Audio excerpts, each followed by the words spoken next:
I tell the truth, all right? And that's what I'm going to do in this podcast as well, because this building right here, because I'm in Canada, it's kind of cold, but we're about to heat it up this episode. So let's go. I'm hyped.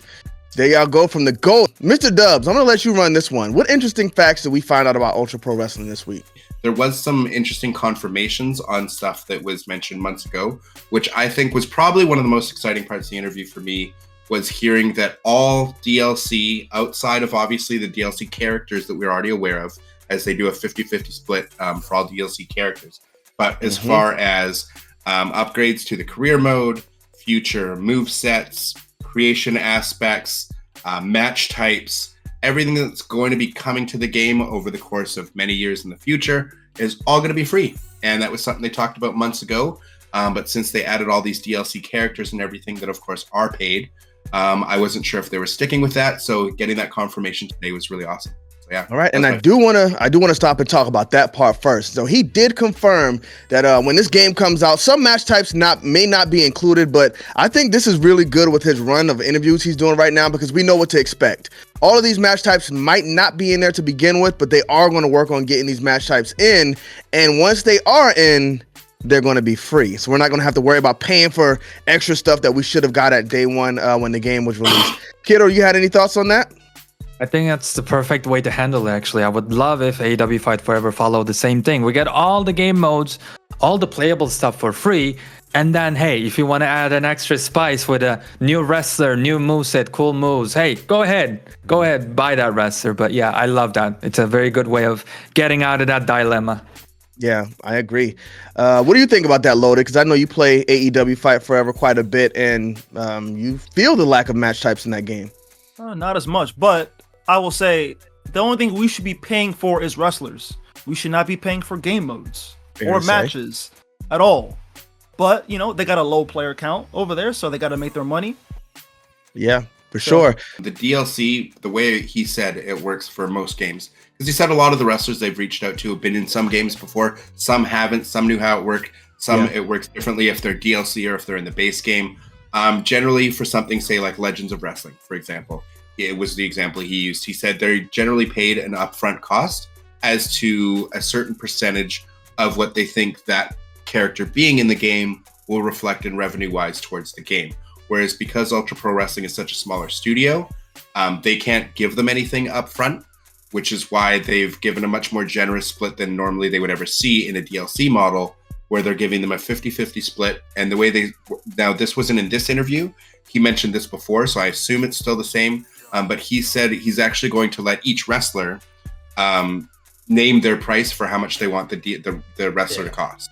So if they want, say they want $5 per download, then they want their character to cost $10 or $2. And for guys who just have no idea, what the value is or anything, they have the suggested, general wrestlers at this level, you'd probably pay maybe $4 to be a good price point or two. So they have the suggestions if they want them, but if they're a specific person and they want a specific price tag on their character, they're allowed to set that, which I think is very, very cool, because again, you're directly supporting the game and the wrestler by purchasing these DLC, and this will be the only form of paid DLC in that game, which is very cool.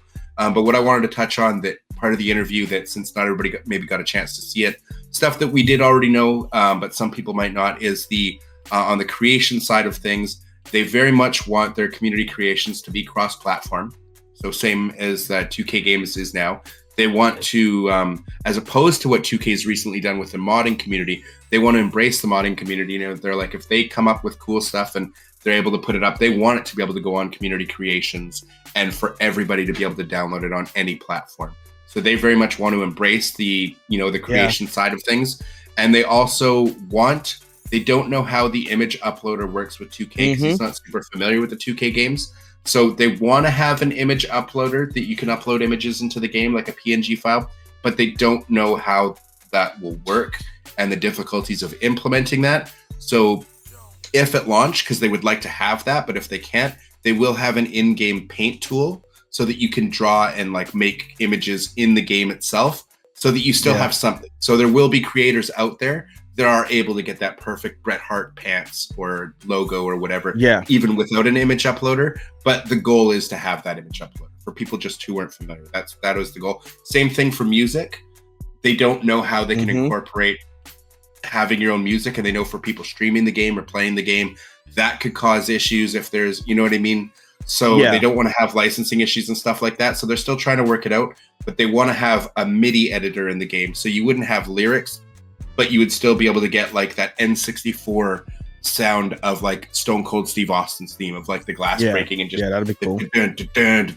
So you can still create those, so you still have something. And I honestly think that really fits the theme of the game anyways, the way it is, that if you don't have proper themes with all the lyrics and everything, I think a MIDI editor kind of version of the game, I still think that's pretty cool. And the fact that they're going to be hard coding that into the game, like for launch is their goal. I still think that's really cool because we haven't had custom themes in wrestling games in a long time. Fire Pro is the only one I can think of in recent memory. So. Right. And there's a lot of good stuff in there he's talking about. He kind of went deep into that creation suite. So I really recommend y'all go check it out. Pounding the Meat podcast. Y'all can go to their YouTube page and y'all will be able to see that full interview.